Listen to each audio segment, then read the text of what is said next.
উপস্থিত দুর্গাপুর মন্ডলপাড়া অবস্থানে বাউন্ডারি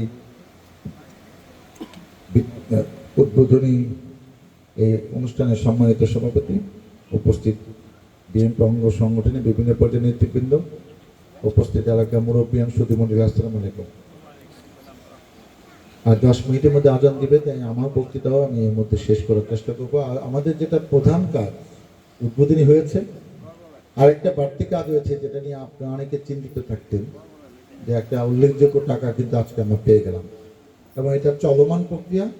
আরও যারা যারা দিতে চান আজকে উপস্থিত নাই কিংবা অন্য কেউ আরও আশেপাশে কোনো গ্রামে কেউ দিবে, এখানে দেওয়ার কিন্তু সুযোগ থাকছে। এবং আমি অনুরোধ করব যারা আগের থেকে এখন পর্যন্ত এখানে টাকা পয়সা জমি দিছে, এই কবরস্থানে কোথাও একটা জায়গায় এটা একটা ফলকের মতো থাকবে কিংবা নেম প্লেটের মতো যেটা থাকে বড় একটা, যেমন মুক্তিযোদ্ধাদের নাম উপজেলায়, এটা আমার উদ্যোগে হয়েছে, আমি নিজের টাকা সেটা করেছি, সেরকম একটা ফলকে সবার নাম এবং কত টাকা দিয়েছে এটা যতদিন অবস্থান থাকবে ততদিন নাম থাকবে। তাহলে এটা উৎসাহ থাকবে যে আমার নামটা আছে, আমি এখানে শরিক আছি। উৎসাহটাও একটা সুযোগ থাকা দরকার এবং এটা স্বচ্ছ থাকা দরকার। আজকে দিলাম, একসময় তার নামই বলবে না, সে 50,000 টাকা 1 লাখ টাকা দিচ্ছে, এটা তো হতে পারে না। সেই নিয়মটা করতে হবে। অবস্থানের ভিতরে থাকুক বাইরে থাকুক, মানুষ রাস্তা দিয়ে থাকবে, দেখবে যে এরা এরা টাকা দিচ্ছে, তাইলে এই টাকা খুব একটা সমস্যা হবে না। আজকে আপনারা জানেন যে ইনশাল্লাহ যদি সব কিছু ঠিকঠাক থাকে, ফেব্রুয়ারি মাসে নির্বাচন, এবং এইটাই মোটামুটি রাষ্ট্রীয়ভাবে ঘোষণা করা হয়েছে প্রথম সপ্তাহে কিংবা দ্বিতীয় সপ্তাহে। এবং দীর্ঘদিন মানুষ অধীর আগ্রহ অপেক্ষা করছে। যে নির্বাচনে অনেকে ভোট দিতে পারে না, সেই নির্বাচনের সময় আমাদের উপর জুলুম অত্যাচার অনেক বেশি হয়েছে। আমরা পালিয়েছিলাম, আমরা 14 সালে নির্বাচন বর্জন করেছি, 24 সালে বর্জন করেছি। তো সেই সব কাহিনী আর নতুন করে বলতে চাই না। যেহেতু নির্বাচন হয়েছে, এখন থেকে আমাদের সমস্ত কর্মকাণ্ড নির্বাচনকে কেন্দ্র করে, নির্বাচনকে মাথায় নিয়ে কাজ করতে হবে। অর্থাৎ যখন যেখানে যাব, ভোটারদের উদ্দেশ্যে আমাদের কিছু মেসেজ থাকবে, কথা থাকবে। হ্যাঁ, দলীয় প্রোগ্রাম, দলীয় কথা বলবে, কিন্তু আমার বক্তব্যগুলো ভোটারদের উদ্দেশ্যে থাকবে। আমরা আওয়ামী লীগকে নিয়ে বেশি কথা বলার দরকার নাই, কারণ তারা কি করেছে এটা আপনারা যারা এখানে উপস্থিত সবাই জানেন। ওদের কথা বলতে গেলে আমাদের পরিবেশটা নষ্ট হয়ে যাবে, এটা সারা দেশ জানে। প্রতিদিনই একই কথা হচ্ছে, পত্রপত্রিকাও এইসব কাহিনী উঠতেছে, টেলিভিশনের পর্দায় যারা বক্তৃতা রাখেন সবে কিন্তু তাদের সেই এই 15, 16, 17 বছরে তাদের অপকীর্তি কুকীর্তি এইসব কথাই বলছে। এগুলো নিয়ে আমার সময় নষ্ট করবো না।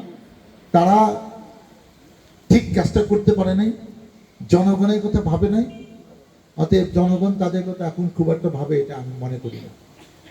আমাদেরকে আমাদের কথা ভাবতে হবে, দলের কথা, এলাকার কথা, উন্নয়নের কথা।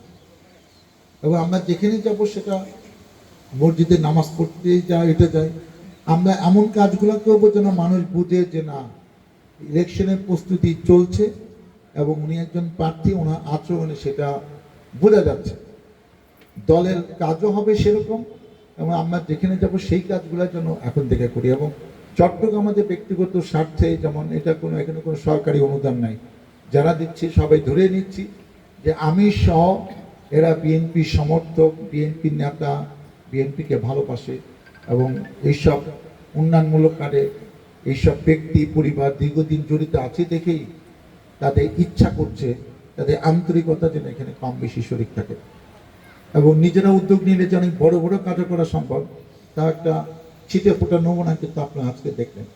তবে আমি শিওর যে এখানেও কিন্তু কম না, 20-25 লাখ টাকা একটা মতো অনুদান কিন্তু এখানে কমিটমেন্ট হয়েছে কিংবা হবে। তা আমরা চাই যে আমরা যেটুকু পারি ভেবে আসে, যেখানে যেখানে আমাদের সুযোগ আছে আমরা কম বেশি উন্নয়ন করব। আর একটা মূল্যবান কথা বলতে চাই, যেটা অনেকে কানে আছে, অনেকে গুরুত্ব দেন, যেটা যেমন প্রত্যেক এলাকায় আমার যারা প্রতিপক্ষ, যারা আমাকে পছন্দ করে না, এবং তারা দেখবেন এদের মধ্যে 2-4 জন আছে তাদের ফেস ভ্যালু আছে, বাকিদের আপনি চিনবেনও না। তাদের খুব এলাকায় গুরুত্ব আছে, তাদেরকে মানুষ ভালো জানে। আপনি 2-3 জন পাবেন, বাকি 20 জন দেখবেন যে সবে ওরা খারাপ মানুষ, দুষ্ট মানুষ, ওদের সাথে এমপি সাহেব মিলে না। সেই জন্যই তারা হয়তো পদ গুরুত্বপূর্ণ, কারণ এই পদগুলো তো আমিই দিচ্ছি, এখন কেউ যখন বেইমানি করে সেই বেইমানকে তো তার তখন ধরতে পারবেন না। বেইমানের শাস্তি আল্লাহ দেয়, সুযোগ থাকলে আমরাও দিতে পারবো। আমি 96 সালে এমপি হয়েছি, 2001 সালে এমপি হয়েছি। 1 বছর দেশে থাকতে পারিনি, মালয়েশিয়া পালাইছিলাম।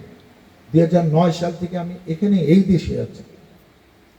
যদি আমি মনে করতাম যে রাজনীতি করবো না, তাহলে আমি এতদিনে আমেরিকা, ইংল্যান্ড কোনো একটা দেশে গিয়ে ওই দেশে পাসপোর্ট নিয়ে এতদিনে থাকতাম, এখানে আসতাম না। কারণ আবার বাবা দীর্ঘদিন রাজনীতি করে গেছে, মরার আগ পর্যন্ত সে কিন্তু শুয়ে আছে জিরাবো মাটিতে। আমাদের যা সয় সম্পত্তি সব কিন্তু এখানে। হ্যাঁ, ঢাকা ফ্ল্যাটটা, হ্যাঁ এটা নিজের কিনা, কোনো ব্যবসা বাণিজ্য নাই। যা আছে পানটা মিটে, ওগুলা চিন্তা আমরা করি না। যা আছে আমার তো চলে যায়, আমার তো এত বড় কিছু লাগে না। 2008 সালের নির্বাচন আমি করছি, 14 সালে করি নাই, দলও করে নাই, আমিও করি নাই। 18 সালে আমি 24 সালে করি নাই। সব এলাকায় যারা ক্যান্ডিডেট ঘুরে বেড়াচ্ছে, সবারে কোথেকে নাকি ঢাকার থেকে ক্যান্ডিডেট আসবে, তার নাম জানে না কিন্তু আসবে, এইসব খবর বলে বেড়াচ্ছে। যারা বলে ডাক্তার সালাউদ্দিনের মতো ব্যক্তি এটা কাউন্টার দিতে পারে না, আমি জানি আমার তো সমস্যা নাই, এখানে নমিনেশন দেবে কেন, অন্য লোককে দেবে। হ্যাঁ, জিয়া পরিবারে কি একটু বেশি করে করলাম, তারা জিয়া সাভারে করে এই দল তো তাদের, সে সাভারে ইলেকশন করলে আমার কাছে না আপনাদের আপত্তি আছে, আমার তো তারই দল করি, সে করুক। কিন্তু আলটিমেটলি যখন সে চলে যাবে, সে তো বগুড়ায় থাকবে, নোয়াখালীতে থাকবে, সাভারের সিট তো তার অরিজিনাল সিট হবে না। তাহলে এখানে কে ইলেকশন করবে? এখানে কে বাইরের থেকে লোক আনবে? আর যারা বিএনপি করে তারা বাইরের লোক হায়ার করে আনার রাজনীতি করতে চায়, তাহলে তার নিয়ত ভালো না। তাদের মুখের উপর সামনে জবাব সময় আসছে যে আপনারা কি কারোর কাছ থেকে টাকা পয়সা নিয়ে কি এগুলো করতেছেন নাকি প্রপাগান্ডা, তাকে দেওয়া হবে না। হ্যাঁ, উনি খুবই অযোগ্য, উনি ক্যাডেট কলেজে পড়েছেন, উনি মেডিকেল কলেজে পড়েছেন, উনি বিসিএস পাস করে চাকরি করছেন 5 বছর, রাজনীতি করার জন্য 5 বছর সেই চাকরি ছেড়ে, যে চাকরি করতে লক্ষ লক্ষ টাকা দিয়েও চাকরি হয় না, সেই চাকরি করে রাজনীতি করছে। 2 বার এমপি হয়েছে, 3 বার জেল কাটছে, 53টি মামলা আসামা, এই এত বছর পালায় পালায় ছিলাম। হ্যাঁ, তা এখন উনি আগে আন্দোলন সংগ্রামে ছিল না, উনি কি পালায় ছিল? ওই সময় তো উনি এলাকায় আসে নাই। যে এই কথা মুখে ভক্তিতে বলে যায়, আচ্ছা তুমি এত যোগ্য, তুমি নমিনেশন দাও। কেউ তো চেয়ারম্যানও হইতে পারবে না, মেম্বারও হইতে পারবে না, বক্তৃতায় পদ নিয়ে বড় বড় কথা বলে। এদের মানুষ জানে এদের চরিত্র কি। আমি এদের কিছুই বলি না, আল্লাহ যেন ওদের হেদায়েত দেয় যে কোথায় কি বলতে হয়, এটা হয়। এটা আমি বলতে চাই না, এই প্রথমবারের মতো এই যে কথাগুলোর জন্য ওনার মতো কাজ করো, আমি এলাকায় কাজ করব, সময় মতো দেবেন। কারণ ওদের দুষ্ট লোকের কথা বলে যদি আমি সময় নষ্ট করি, তাহলে তো আমার কাজটা হবে না। আল্লাহ বলছে যে তুই এত বুঝদার লোক, তুইও বুঝোস না, তোর দায়িত্ব কি? তুই এইসব পোলাপনের কথা উত্তর দেওয়ার দরকারটা কি? জনগণ তোকে পছন্দ করে, জনগণ তোকে ভালোবাসে, জনগণ তোকে নিয়েই ভাবতেছে। এইসব গরু ছাগলদের কথা উত্তর দেওয়ার দরকার নাই। এইসব ছাগল পাগল থেকে আইছে যারা, যাদের আমিন বাজারে খাওয়া নাই, যাদের তেঁতুল জোড়া খাওয়া নাই, ওখানে মিটিং করতে গেলে পলায় থাকে। আমার ভাই করে এই তড়াকেরা এত বড় নেতা ওইদিকে জায়গা, এই থানায় নির্বাচনী এলাকা যাদের বাসিন্দা না, ভুটান না, তারা এখানে বড় বড় কথা বলে এবং সময় আসছে তাদের ধরা যায়। আপনি আইসেন কি, কার কথা বললে আপনারা কে, আপনাদের এলাকা ভুটান না, এগুলা পরিস্থিতির সামনে করবো, অপেক্ষা করেন। আমরা অত ভালো মানুষ ভাইবেন না, ট্যাঙ্গওয়ালা মানুষরা ভালোটাও জানা, খারাপটাও জানা। সময় মতো তাদের জবাব দিতে হবে।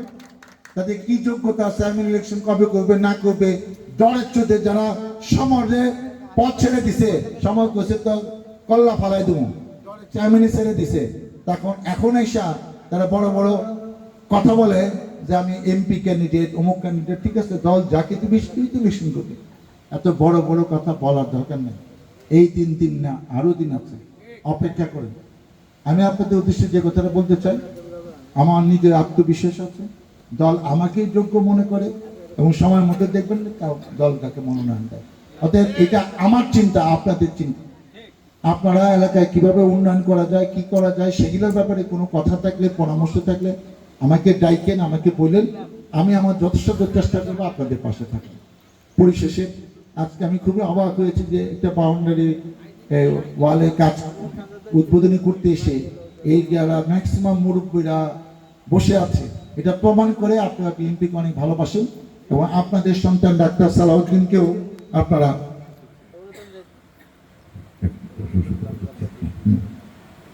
আপনারা আগামীতে নেতা হিসেবে দেখতে চান, এমপি হিসেবে দেখতে চান? আমার কাছে যে হিসাব দিয়েছে তারা এখানে আনুমানিক, একজাক্টলি বলেন না, হিসাব একটু এদিক সেদিক হতে পারে, 9,40,000 টাকা প্রতিশ্রুতি এবং 70 ব্যাগ সিমেন্টের প্রতিশ্রুতি। এবং যেহেতু সবাই দিয়ে দিচ্ছে, আমার একটা দায়িত্ব আছে, আমিও যে আমি 2 লক্ষ টাকা এই বাউন্ডারি ওয়ালের জন্য আমার ব্যক্তিগত অনুদান। আপনারা ভালো থাকেন, সুস্থ থাকেন, আপনাদের পাশে নিয়ে সাথে নিয়ে আরো যেমন এই ধরনের উন্নয়ন সবাই মিলে করতে পারি এবং এইটার জন্য যেন মানুষ আমাদের মনে রাখে। আল্লাহ হাফেজ। বাংলাদেশ জিন্দাবাদ।